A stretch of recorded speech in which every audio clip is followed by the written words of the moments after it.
여러분 안녕하십니까? 오늘은 지기현 판사님이 아마 지금 심리 중에 있을 수 있다 이런 생각이 듭니다. 바로 구속 취소에 대해서 아주 고민을 하고 있을 거다. 그러면서 오늘 바로 곽종건의 어떤 이 정언, 회유 뭐 있지 않습니까? 내란 뭐 선동으로 뭐 몰겠다, 그렇지 않습니까?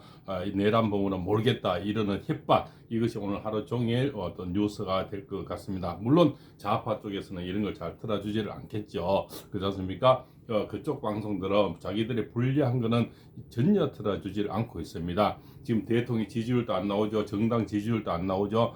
자기들이 조금 불리한 거는 모든 언론을 장악해 보기 때문에 나오지가 않고 있다, 이렇게 볼 수가 있겠죠. 그러나 오늘의 화두는 바로 곽정훈 전 특수전 사령관의 어떤 정언, 그는 손해, 친구하고 같이 나눈 대화, 이것이 오늘과 팩트가 될 것 같습니다. 그리고 정유라 씨가 우리 시원 씨죠. 그런데 뭐 최순실로 둔갑을 시켜서 저자들이 결국 촛불 혁명을 일으켜서 문재인가 대통령이 됐잖아요. 박근혜 대통령을 탄핵을 시키고 그 참 자기들 구속을 시킨 바로 그렇지 않습니까? 윤 대통령도 자기는 하나도 미워하지 않는다. 그리고 윤 대통령을 구하는데 탄핵 기각시키고 또 뭐 각하를 시키고 윤 대통령이 성공할 수 있을 때까지 정유라 씨는 뭡니까? 내 일신에 총을 맞아 죽더라도 내 일신에 몸을 던져주겠다, 이렇게 하는 정말 대단한 여인이다. 그렇지 않습니까? 상식적으로 생각하면 자기 어머니를 저렇게 뭡니까 옥에 가둬둔 장본이기도 하지 않습니까? 물론 그런데 거의 다 원망은 없이 좀 대장보다 그지 않습니까? 웬만한 그저 쫄장보보다 나은 여인이다, 이렇게 저는 감히 평가가 됩니다. 그래서 정유라 씨를 정말 굉장히 칭찬하고 싶고요. 이 시대에 또 다른 하나의 그렇지 않습니까? 큰 여인이다, 작은 거인이다, 이렇게 칭하고 싶습니다. 이런 분이 바로 공익 제보자가 되어야 됩니다. 그래서 많은 보상을 받을 필요가 있죠. 그런데 이제 곽종근 이 사령관도 공익 제보자가 되면 여러 가지 혜택이 있을 줄 알았는데 사실은 공익제 이름만 올려놨지 지금 큰 혜택이 안 된다 보니까, 그럼 이 시점에서 왜 이런 대화 통화했는 것이 녹취 파일이 터졌을까를 생각해 봤습니다. 그리고 이달의 운기를 보니까 이달부터 오늘부터가 바로 기묘달이 되는데요. 기묘달이 되면 어떤 마음의 변화가 일어나는 그런 달이 됩니다. 그래서 어제부터 마음의 변심이 일어나서 본인이 바로 지금 옥에 갇혀 있으니까 본인이 못하니까 일단은 친구로 통해서 내가 변심한 마음이 지금 변화가 일어나고 있다, 이렇게 저는 볼 수가 있습니다. 오늘쯤이면 저는 지금 확실한 변화가 지금 일어나고 있다. 그래서 오늘 청기를 보니까 아마 큰 결심을 하는 그런 날이 된다. 그래서 이 사령관 입장에서는 오늘 큰 메시지가 나올 수가 있다. 먼저 친구의 휴대폰으로 해서 이 내용을 전 국민에 알리고, 그 다음에 본인이 이렇게 내가 내란 수계를 뭐 이렇게 몬다, 내란 부분을 몬다는 이렇게 뭐 협박 받은 이런 본인, 우리 통화 녹취에서는 누구라고 대상은 지목하지 않지만 그거는 우리가 누구든지 짐작은 더불어 터진다기 당연하겠죠. 김병주나 박선희 둘 중에 하나가 되겠죠. 대부분 90% 이상은 뭐 김병주라 생각을 하시겠죠. 근데 원래 또 이런 작업은 또 그냥 그렇지 않습니까? 이런 시나리오는 박선현이가 그 국가정보원국 그저 출신이라서 잘 꾸민단 말입니다. 그래서 그자가 선회할 수도 있고요. 유튜브 출연은 김병주가 시키고, 그러나 지금 두 자 다가 지금 의심스러운 것은 사실입니다. 그렇습니까? 그래서 어떤 이게 지금 공작하는 걸 보면 홍장원이 그 메모지 공작 이런 걸 봐서는 박선희일 수가 충분히, 회유는 박선희가 했고 유튜브 출연은 김병주가 했잖아. 저는 그렇게도 생각을 해보고 있습니다. 그래서 오늘은 굉장히 변화할 수 있는 갑술일입니다. 갑술일에는 본인의 변화가 많이 일어나면서 뭔가 작정하는, 우리가 공익을 위해서 진짜 민주당이 생각하는 공익 제보자가 아니고 내가 실제 양심의 가책이 되는 양심, 저기에서는 공익은 뭡니까? 불리한 여건을 얘기해라.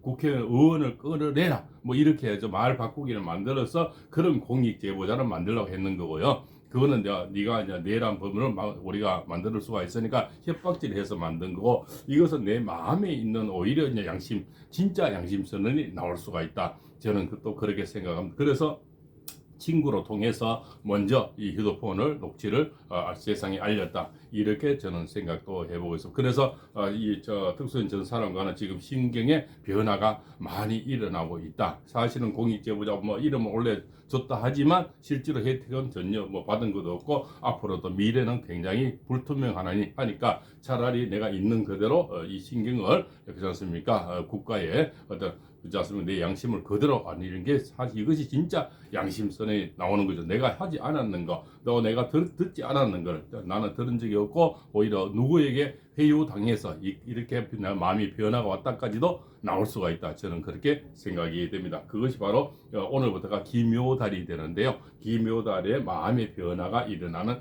그런 행국이 됩니다. 그래서 저는 또 다른 철학자로서 생각을 가지는데 이 곽종건 전 사령관, 특수인 사령관이 지금 큰 결심을 해서 또 다른 진짜 양심선을 할 수가 있다. 그것은 변호인을 통해서도 나올 수 있다. 저는 그렇게 기대를 해봅니다. 그래서 이 친구를 통해서 먼저 휴대폰으로 녹취를 세상에 알렸다. 왜 지금쯤 알렸겠습니까? 바로 더 이상 양심이 힘이 들고 본인도 견디기 힘들죠. 그렇지 않습니까? 대통령을 욕보이고 내가 없는 말을 만들어서 대대자손 역적이 되느니 오히려 신경의 변화가 지금 나오고 있지 않나? 저는 충분히 그렇게 생각을 하고 있습니다.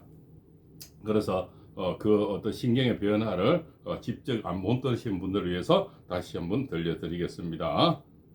곽종근 전 사령관이 지인에게 전화를 한 건 재정적 도움을 구하기 위해서였던 걸로 보인다. 내란죄로 엮겠다는 말까지 들은 만큼 변호사 선임부터 자녀 지원 문제까지 대비해야 한다고 생각한 듯합니다. 실제 전화 통화에서 자신은 가진 게 하나도 없다고 토로하기도 했다는데 이어서 윤동빈 기자의 단독 보도 이어집니다. 곽종근 전 사령관은 계엄 해제 이튿날 지인과의 통화에서 자신의 경제적 어려움을 털어놓으며 지원을 부탁했습니다. 참나 말도 꺼내기 조심스러운데 내가 솔직히 내가 지금 가진 게 한 개도 없다. 나중에 어려우면 좀 도와줘. 자신은 명령에 따르는 부하들과 위치가 달라 고민이라며 향후 수사를 의식한 듯 자녀들의 앞날을 걱정하기도 했습니다. 난 지금 애들 아들내미 딸내미 지금 어떻게 먹고 살게 할지 난 그것도 걱정이다. 왜 안 타냐 염치가 없다. 변호사를 알아보고 있다며 앞으로 어려울 것 같다는 말도 했습니다. 앞으로 좀 어려울 것 같은데 내가 변호사는 고등학교 동기하고 후배들을 통해서 좀 해달라고 그랬어. 통화 닷새 뒤 국회에 출석한 곽 전 사령관은 점심 식사 후 대기실로 찾아온 민주당 인사들로부터 변호사 소개 제안을 받은 걸로 알려졌습니다. 당시 민주당은 변호사 조력을 통한 회유 의혹을 제기한 여당에 새빨간 거짓말이라고 반박했는데 곽 전 사령관은 부승찬 의원 소개로 변호인 한 명을 만났는데 선임하진 않았다며 소개받은 사실은 인정했습니다.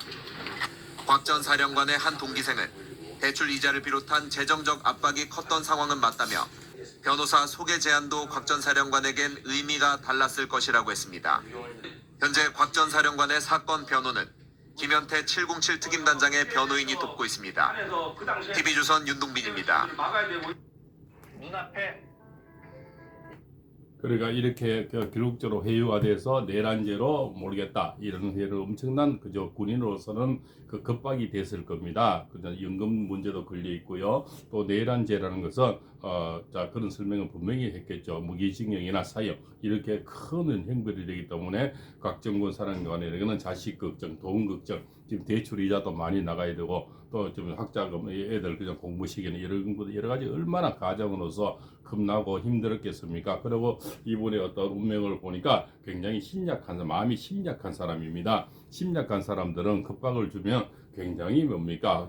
그 마음의 동요가 많이 일어나죠. 그래서 그 김병주 유튜브 출연했을 때도 막 혼미한 정신같이 보이더라고요. 아주 겁을 먹어서 그래서 겁을 먹어서 혼미하게 자기가 했는 말도 내가 무슨 말을 했는지도 잘 모르는 겁을 많이 먹은 그런 상태, 혼미한 그런 정신 상태가 보이더라. 그래서 김병주 의원이 여기 뭡니까 말 바꾸기를 했는 거죠. 곽종원이 요원들을 끌어내라 했다 이래 하니까 국회의원을 끌어내라 했죠. 이러면서 이자가 김병주 옆에서 말을 바꾸는 것을 다 보았을 겁니다. 이렇게 해서 해유가 됐다. 그 자체도 이미 해유죠.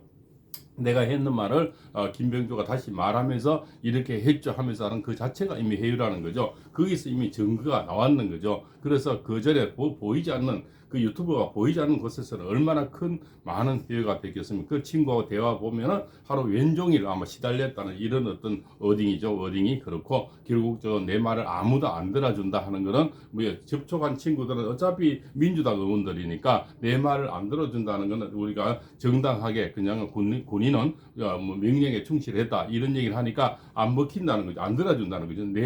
내란죄로 엮겠다 이런 말을 하니까 가장으로서 정말 얼마나 큰 고뇌가 있었겠습니까? 또 돈에 쪼달리고 하는 이런 것을 굉장히 또 변호사비부터 해서 그런 것을 아픈 곳을 찔러 들어가면 누구든지 마음은 흔들겠다. 또 이 자를 보면 굉장히 심약한 자예요. 그래서 마음이 연약한 사람입니다. 그래서 말도 보면 이리 왔다 저리 갔다 중심을 못 잡고 그런 자입니다. 그리고 또 가장으로서 오랫동안 돈 금전적으로 쪼달려 살다 보니까 갑자기 그런 일이 터지니까 변호사비부터 누구든지 그런 생각이 합리적 의심이 되죠. 그래서 부성찬 의원이 변호사를 소개시켜 줬는데 그 변호사를 쓰지는 않고 김현태 특임 담당에 지금 변호사가 같이 변호를 해주고 있다 이런 내용이 되게는 그런 말이죠. 그래서 지금 신경의 변화가 오늘은 크게 많이 일어나는 그런 운세가 됩니다. 그래서 오늘 내일 중에 다른 변호인 중에서 저는 다른 말이 또 나올 수가 있다. 5분 주 안에 나올 수가 있다. 아마 오늘이 가장 신경의 변화가 많이 일어나는 날이거든요. 그래서 진짜 양심선언이 나올 수가 있다. 이미 이만큼 연기를 피운 것은 휴대폰을 깎는 것은 그러한 어떤 전조 증세가 아닐까 이렇게 보입니다. 그래서 국민에게 이렇게 이럴 수밖에 없었다는 것을 이미 좀 알리고 양심선언을 해서 그렇지 않습니까? 본인의 또 앞으로 걱정, 가족의 걱정 이런 것을 표현하려고 이렇게 휴대폰을 깠다. 저는 의도적으로 이 친구가 몰래 깠는 것이 아니고 이 각종 이 사령관의 어떤 변심, 마음의 변화에서 친구가 휴대폰을 깠다. 저 녹취를 세상에 알렸다. 저는 그렇게 보고 있습니다. 팔봉세입니다.